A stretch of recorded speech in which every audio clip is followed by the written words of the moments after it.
सो अब तक हमने पढ़ा था कि व्हाट इज़ पीएच। पीएच क्या थी, पीएच वैल्यू हमने निकालनी सीखी थी by using universal indicator, right. और कैसे बताता था, बाय इट्स कलर। हम आइडेंटिफाई करते थे कि हमारे जो सॉल्यूशन की पीएच क्या होगी। सो पीएच हम निकालते क्यों थे, ये डिसाइड करने के लिए हमारा जो एसिड है या फिर हमारा कोई भी बेस है वो हाउ मच एसिडिक और basic is our solution, right. So acid कभी भी एसिडिक कब होता है, जब उसके अंदर H पॉजिटिव आयन की कंसंट्रेशन अगर ज़्यादा है तो स्ट्रॉन्ग एसिड होगा, हाईली एसिडिक होगा। और या फिर बेस है हमारा, उसके अंदर OH नेगेटिव आयन की कंसंट्रेशन अगर ज़्यादा होगी तो वो स्ट्रॉन्ग बेस होगा। मतलब क्या है, एसिडिटी या फिर बेसिसिटी जो है वो H पॉजिटिव आयन या फिर OH नेगेटिव आयन कंसंट्रेशन पे डिपेंड करती है। क्लियर है। तो पीएच क्या बताती है, हमें एसिडिक और बेसिक नेचर ही बताती है। तो इसका मतलब it will definitely depends on H positive ion concentration as well. So how it can be mathematically expressed in the form of H positive ion concentration.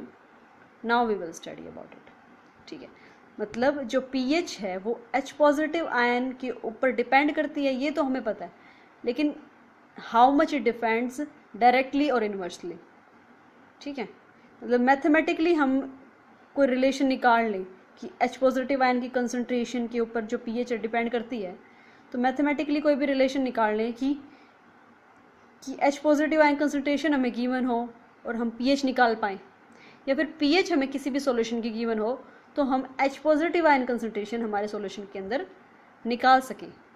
तो एक मैथमेटिकल रिलेशन अगर हमें मिल जाए तो it will be easy to calculate the pH या फिर acidic nature of our solution. Clear है। So how to calculate, how is the pH value and hydrogen ion concentration depends on each other। एक point note करने का यहाँ पे है, जो pH है, pH value is inversely proportional to H positive ion concentration। ये मैंने शायद पहले भी बताया हो। स्क्वायर ब्रैकेट के अंदर जो भी हमने लिख रखा है से x, तो स्क्वायर ब्रैकेट जो है उस x कंपोनेंट की कंसंट्रेशन के लिए हम सिंबल यूज करते हैं। Square bracket is used for the concentration of that particular variable. ठीक है। सो H पॉजिटिव को हमने स्क्वायर ब्रैकेट के अंदर कैद किया है। इसका मतलब क्या है कि it is denoted, it is the notation for the concentration of hydronium ions, hydrogen ions. इतना क्लियर है। सो इनवर्सली प्रोपोर्शनल कैसे बोला, अगर रेसिप्रोकल है तो उसको बोलते हैं इनवर्सली प्रोपोर्शनल। डायरेक्टली प्रोपोर्शनल कैसे बोलते हैं, अगर कोई भी कंपोनेंट x है यहाँ पे is directly proportional to y, मतलब वो सेम लेवल पे है, दैट इज ये न्यूमरेटर में है तो ये भी न्यूमरेटर में ही होगा। अगर x इज इनवर्सली प्रोपोर्शनल बोलें तो दैट इज अगर y डिनोमिनेटर में है और x न्यूमरेटर में है, सो इसका मतलब क्या है, ये दूसरे के इनवर्सली प्रोपोर्शनल है। सिग्निफिकेंस क्या है, मतलब एक्चुअल मीनिंग क्या है इनवर्सली प्रोपोर्शनल और डायरेक्टली प्रोपोर्शनल का। pH inversely proportional to H positive ion concentration, मतलब pH की वैल्यू उतनी ही कम होगी, विल बी लेस, जितनी H पॉजिटिव आयंस की कंसंट्रेशन ज़्यादा होगी। ठीक है।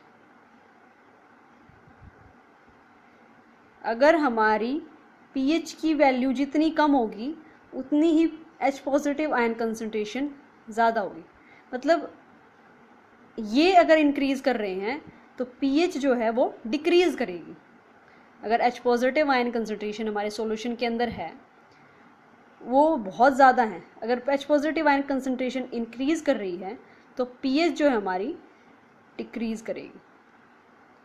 इसका मतलब क्या हुआ, हमने यही तो कहा था कि जितनी पीएच कम होगी उतना ही ज़्यादा एसिडिक हमारा सॉल्यूशन होगा, यही बात की थी। पीएच का मतलब यही था ना कि जितनी ज़्यादा कम पीएच होगी उतना ही, हाँ, पीएच की वैल्यू अगर लेस होगी उतना ही मोर एसिडिक हमारा सॉल्यूशन होगा। और एसिडिक नेचर कब है? H पॉजिटिव आयन की कंसंट्रेशन के कारण, इसके नंबर्स के कारण। हाइड्रोजन आयन्स के नंबर जितने ज़्यादा होंगे उतनी ही पीएच हमारी कम होगी। तो यहाँ से भी हम सीख सकते हैं कि जो पीएच है वो इन्वर्सली प्रोपोर्शनल है हाइड्रोजन आयन कंसंट्रेशन की। इन्वर्सली प्रोपोर्शनल का मतलब अगर ये वैल्यू बढ़ेगी तो ये वैल्यू घटेगी, अगर ये वैल्यू बढ़ रही है तो ये वैल्यू घटेगी। क्लियर है इतना? ऐसे ही OH नेगेटिव आयन कंसंट्रेशन की अगर बात करें तो पहले हम H पॉजिटिव को ही देखते हैं, ठीक है। और इसके बीच में इक्वल टू का साइन लगाने के लिए हम, ठीक है, तो इसको हम कैसे लिख सकते हैं? जो पीएच वैल्यू है, फॉर्मूला हमारा आता है, इसको अगर ऊपर ले जाएं तो इसके आगे नेगेटिव साइन आ जाता है, is equal to negative logarithmic. और किस रिलेशन में डिपेंड करेगी ये? लॉग वैल्यू में, ठीक है। Logarithm of H positive ion concentration. ये नया है तो थोड़ा सा ध्यान से सुनो, आपके लिए नया है। सो पीएच की वैल्यू अगर हमें निकालनी है और कंसंट्रेशन दे रखी है हमें H पॉजिटिव आयंस की, तो कैसे निकालेंगे? नेगेटिव का साइन लगाएंगे आगे, और इस जो वैल्यू गिवन है कंसंट्रेशन की, मान लिया 10 यूनिट गिवन है हमारी कंसंट्रेशन, ठीक है। H पॉजिटिव आयन कंसंट्रेशन हमें गिवन है क्वेश्चन में 10 यूनिट, ठीक है।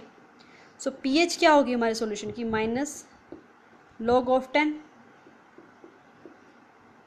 ठीक है, दैट इज -1, ठीक है। सो यहाँ पे पीएच जो है, पीएच का फॉर्मूला हमारे पास क्या आया? ये एक्सपेरिमेंटली आया है किसी भी तरीके से, हमने वाटर के ऊपर एक्सपेरिमेंट किया, वो अभी हम स्टडी नहीं करते, सीधा हम फॉर्मूले पे आते हैं। सो पीएच का फॉर्मूला हमारे पास आया क्या? Negative logarithm of H positive ion concentration, ठीक है। उसके बाद POH, यहाँ पे देखो भाई, एसिड के लिए तो H पॉजिटिव आयन्स होते हैं, एसिड के अंदर H पॉजिटिव आयन रिलीज होते हैं, बेस के अंदर क्या रिलीज होता है?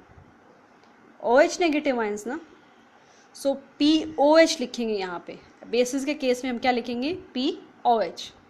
It is equal to negative logarithm of किसकी कंसंट्रेशन? बेस जो है OH नेगेटिव आयन कंसंट्रेशन पे डिपेंड करता है, तो ये हो जाएगी minus log of OH negative ion concentration. Square bracket is used for the concentration of unit inside, ठीक है। या फिर हम इसको लिख सकते हैं क्या? माइनस साइन है, -1/log, log को हम नीचे नहीं लिखते, हम इसको क्या करते हैं, यहाँ से कर देते हैं log माइनस, यहाँ पे साइन, माइनस का साइन अगर हमें हटाना है तो क्या करेंगे? इसको 1/, कर देंगे concentration of OH।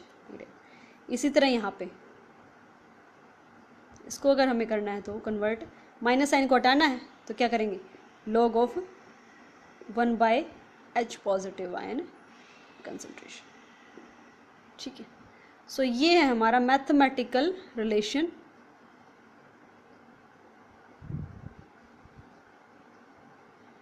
To calculate the pH, ठीक है।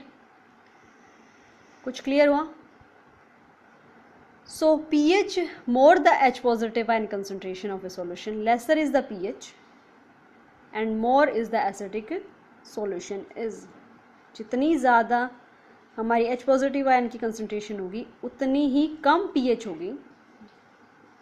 ये अगर ज़्यादा है तो pH क्या होगी? कम होगी, और उतना ही more acidic is the solution is, उतना ही ज़्यादा एसिडिक हमारा सॉल्यूशन होगा।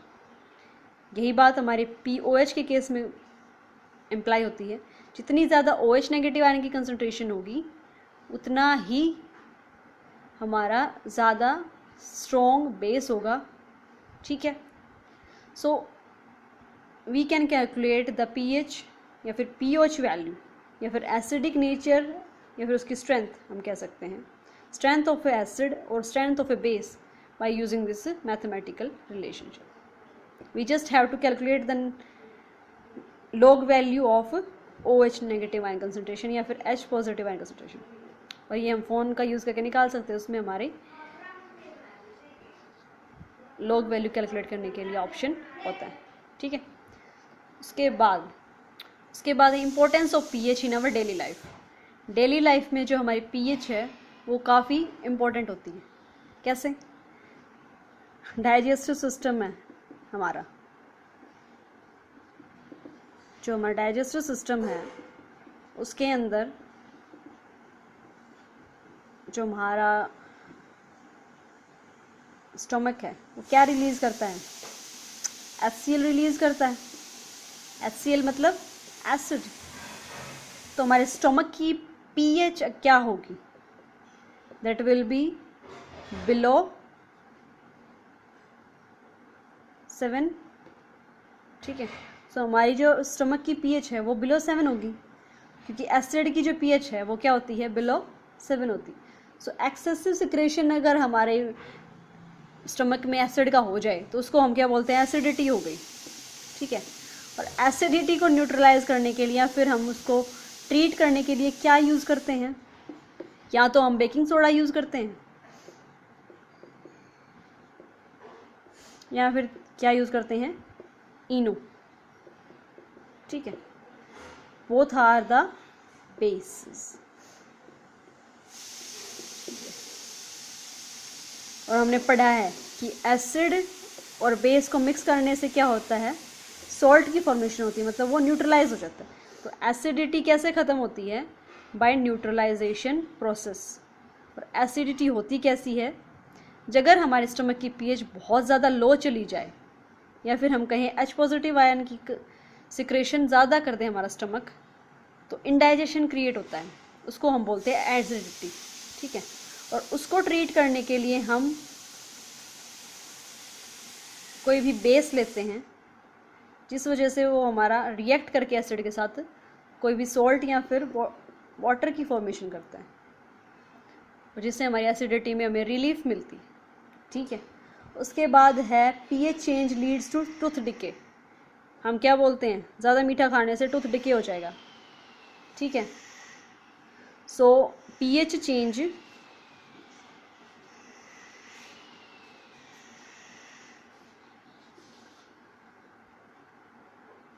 Leeds to tooth decay.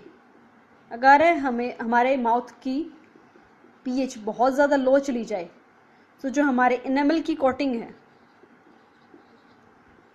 वो कोरोड होना स्टार्ट हो जाएगी, मतलब डिके होना स्टार्ट हो जाएगी. ठीक है. अगर हमारे माउथ की pH बहुत ज़्यादा लेस चली जाए, दैट इज़ 5.5 से बिलो अगर हमारी pH चली जाए, हमारे माउथ की pH अगर इससे कम चली जाए तो हमारा जो एनेमल क्या है? कैल्शियम सॉल्ट ही तो है, कैल्शियम फॉस्फेट. और हमारा जो एसिड एनेमल किसके ऊपर किसकी कोटिंग होती है? कैल्शियम फॉस्फेट की कोटिंग होती है. सॉरी, कैल्शियम फॉस्फेट की कोटिंग होती है इसके ऊपर. ठीक है. जो हमारे टूथ है उसकी इनेबल के ऊपर कैल्शियम फॉस्फेट की कोटिंग होती है, और हमारा एसिड क्या करेगा? इसके साथ रिएक्ट करके इसको डिके कर देता है, मतलब इसको कोरोड कर देता है, कुछ भी कंपाउंड बनाएगा.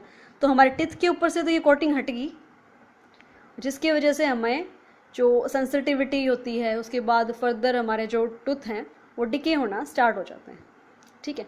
सो pH of our mouth should be maintained above 5.5. So pH का हमारे मुंह में, हमारे डाइजेस्टिव सिस्टम में भी काफ़ी इंपॉर्टेंट रोल है. तो उसके बाद है self defence system of the plants. जैसे कि प्लांट्स हैं कुछ. ठीक है. Self defence system of plants and animals या फिर इंसेक्ट्स.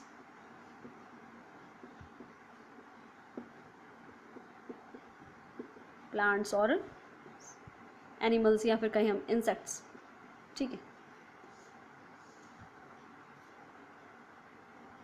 पीएच का मतलब ही क्या है, एसिड या फिर बेस के साथ उनका कुछ रिलेशन होना। जो हमारे हनी बी है या फिर आंट्स हैं, हनी बी है, अगर वो हमें काट ले तो हमें बहुत ज़्यादा दर्द होता है, पेन होता है, ठीक है। क्यों होता है? क्योंकि इनके जो स्ट्रिंग है उनके अंदर फॉर्मिक एसिड प्रेजेंट होती है, ठीक है। जैसे ही वो हमारी बॉडी के अंदर एंटर करती है, दैट कॉजेज इरिटेशन, करेक्ट है। और इस इरिटेशन को हम क्योर करने के लिए क्या करते हैं? सोप उसके ऊपर रब करते हैं। सोप क्या है? बेस। मतलब हम क्या कर रहे हैं, जो एसिड आंट ने हमारे अंदर इंजेक्ट किया था उसको न्यूट्रलाइज कर रहे हैं बाय रबिंग सोप। सो यहाँ पे भी हम इसकी पीएच हमारे जो जहाँ पे हमारे स्किन पे हनी बी ने अटैक किया था वहाँ पे हमारी जो स्किन की पीएच है वो ज़्यादा हो गई, जिसकी वजह से स्वेलिंग या फिर इरिटेशन हो रही है। जैसे ही हमने उसके ऊपर सॉप रब किया, दैट इज़ बेस, वो जो एसिडिक था वो उसकी पीएच जो है न्यूट्रलाइज हो गई। मतलब न्यूट्रल की पीएच कितनी होती है? 7 होती है। तो हमारे उस पोर्शन पे जहाँ पे बी या फिर आंट ने अटैक किया था उसकी पीएच को हमने कहाँ से लेसर वैल्यू से हाई तक पहुँचा दिया, दैट इज़ हमने उसको न्यूट्रलाइज कर दिया, दैट इज़ उसकी पीएच को हमने 7 कर दिया। सो इट यहाँ पे भी हम पीएच को अप्लाई कर सकते हैं, ठीक है। So this is the importance in daily life. बहुत सारे और एग्जाम्पल हैं जो हमारे डेली लाइफ में हम फेस करते हैं to cure the pH of the pH balance जो है वो हर जगह पे ज़रूरी है। खेती कर रहे हैं फील्ड में हम, ठीक है। एसिड रेन होती है, वो ज़मीन को कैसे नुकसान पहुंचाती है? एसिड रेन जो है हमारी सोयल की जो पीएच है उसको बहुत ज़्यादा रिड्यूस कर देगी, ठीक है। जिस वजह से हमारी जो फसल है वो प्रॉपरली ग्रो अप नहीं कर पाएगी, उतनी हमें यील्ड नहीं मिल पाती, क्योंकि जो सोयल की पीएच है वो डिसबैलेंस हो जाती है ड्यू टू एसिड रेन, ठीक है। और उसको हम मेंटेन करने के लिए हम वहाँ पे जो स्लेक्ड लाइम है वो यूज़ करते हैं उसको बैलेंस करने के लिए, ठीक है। जिप्सम जो है, कई बार सुना होगा जिप्सम डाला है खेत में, सो वो कुछ नहीं, स्लेक्ड लाइम होता है। कुछ लोग जिप्सम भी डालते हैं और कुछ चूना भी डाल देते हैं, ठीक है। So it is very necessary to have a balanced pH in every field.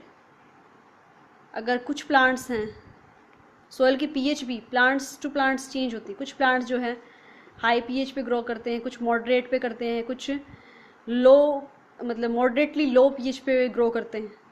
So pH of the should be maintained in soil as well in our digestive system, in our mouth, that is tooth will be decayed अगर pH हमारी किससे 5.5 से less हो जाएगी।